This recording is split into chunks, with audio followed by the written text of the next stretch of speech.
क्या आप जानते हैं कि एक भक्त की माता पिता सेवा से प्रसन्न होकर भगवान स्वयं उसे आशीर्वाद देने आए और फिर भी प्रतीक्षा करते रहे। महाराष्ट्र की भक्ति परंपरा में विट्ठल भगवान को श्री कृष्ण का ही करुणामय रूप माना जाता है। पंढरपुर में चंद्रभागा नदी के तट पर कमर पर हाथ रखकर खड़े विट्ठल का रूप एक गहरी कथा कहता है।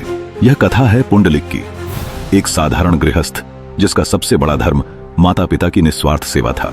इसी सेवा से प्रसन्न होकर भगवान श्री कृष्ण उसे आशीर्वाद देने स्वयं प्रकट हुए।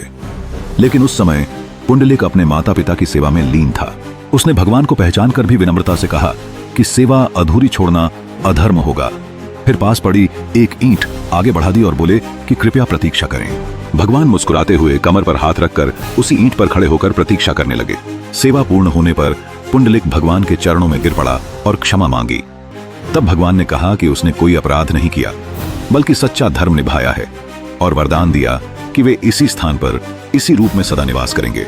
यहीं से नाम पड़ा विट्ठल, जहां विट यानी ईंट और थल यानी स्थान। आगे चलकर विट्ठल की भक्ति महाराष्ट्र के संत आंदोलन का केंद्र बनी। संत ज्ञानेश्वर, नामदेव, तुकाराम और एकनाथ ने उन्हें जाति पाति और कर्मकांड से ऊपर उठाकर आम जन का भगवान बनाया। इसी परंपरा से वारी की शुरुआत हुई, पंढरपुर तक की पदयात्रा, जहां लाखों लोग रामकृष्ण हरि और विट्ठल विट्ठल का नाम लेते हुए चलते हैं। अगर ये कथा आपको अच्छी लगी हो तो वीडियो को लाइक और शेयर जरूर करें और कमेंट में ओम विट्ठलाय नमः जरूर लिखना।